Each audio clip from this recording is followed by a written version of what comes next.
18 by Colonel Richard Phillips, who later on would claim that colony for Great Britain. Since that time, we have become one of the most highly decorated units in Her Majesty's line. We've taken part in battles all over the world under various majesties. We have fought in North and South America. We took part in the American War of Independence.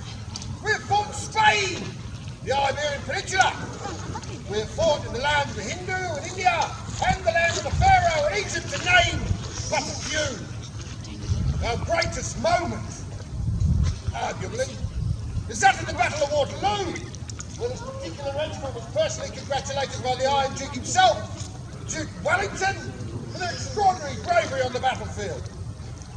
Since then, we've assumed a troubleshooting role throughout the colonies, and since we've arrived here, in this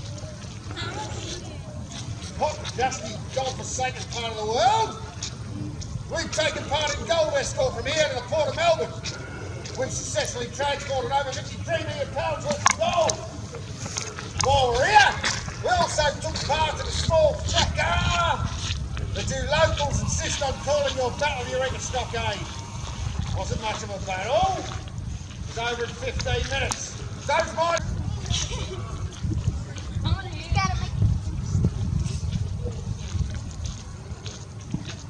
Run! Order! Advance! Shoulder! Double step fast! Firing ready, 1 pace forward! March! Prepare to fire and shoot from the left! Port and... Fingers! In your ears!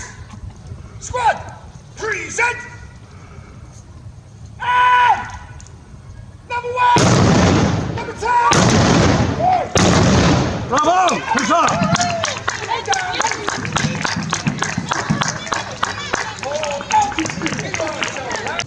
Nothing like a healthy afternoon snack. Beef pie, apple pie and a lift. Next to the old duck pond.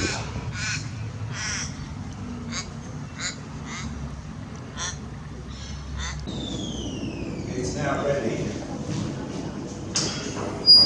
to pour out. So I'm going to pour it into a mould. It's an ingot shaped mould.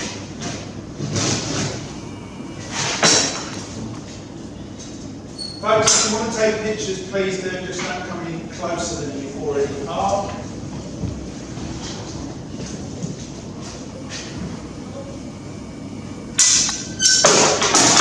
And it will be very quick when I start to pour. It's a matter of seconds.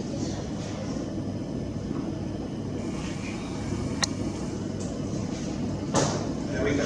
That's done. Got it into the crucible, into the mould. And now, because it's away from the heat source, it's cooling down. It cools down very, very quickly.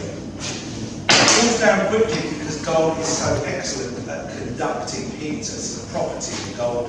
It will pass the heat out of itself very, very quickly. And it's now solid. For it to become solid, it's cooled down about 400 degrees. That's got very, very hot, so it's passed its heat from itself into this. And that's incredibly hot now, so I'm going to put that down. It's not the winter months in Ballarat, I keep that up forever in the winter because I get a nice warm face.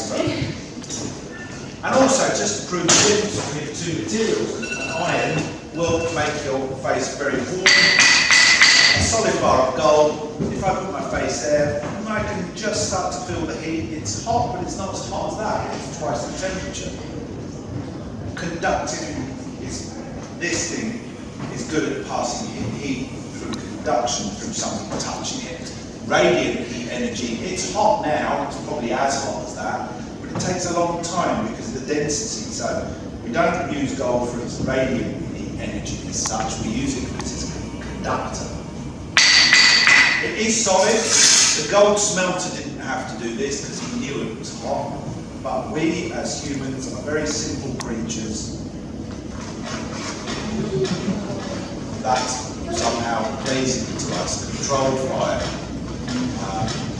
It's very primal for us, isn't it? So see controlled fire. So that's how hot this bar of gold is. It's incredibly hot.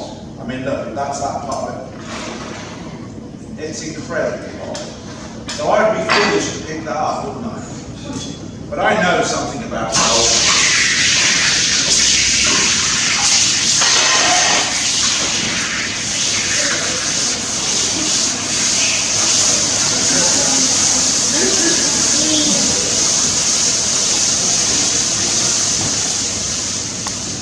I also remember the science lessons telling me that energy gets transferred, and it really didn't mean much when it was on paper.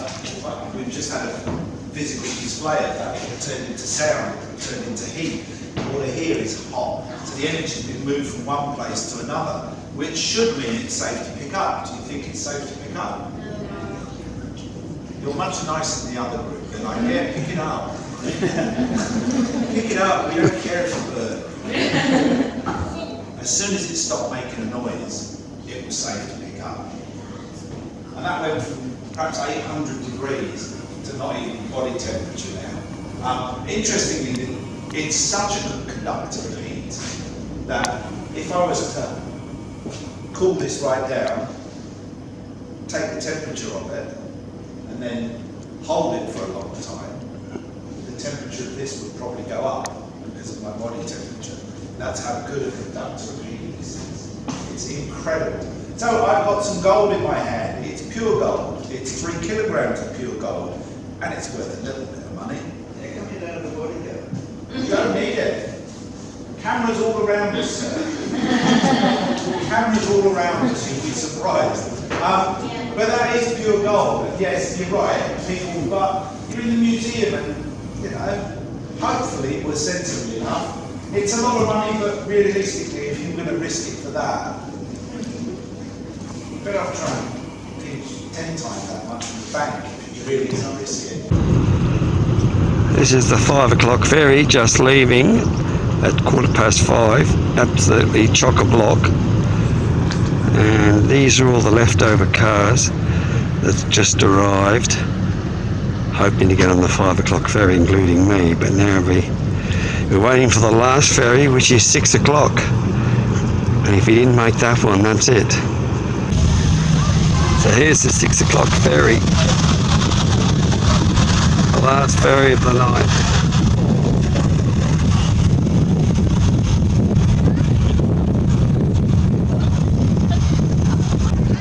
So here she is, the last ferry.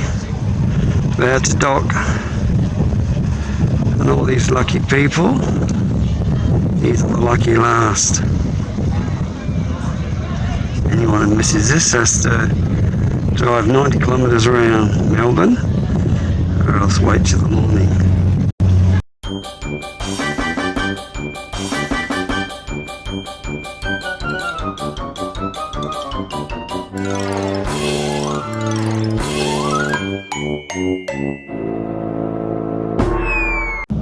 Well, the good news was I was the very first car to get on, but now we must stay in the car until that blue light stops flashing, with all doors remain shut, which means wait till all the cars are on, I guess for safety. There's no more cars in the parking lots, everybody must have got on board. No late arrivals. Well, everybody made it. Now everybody left. The gates are closed.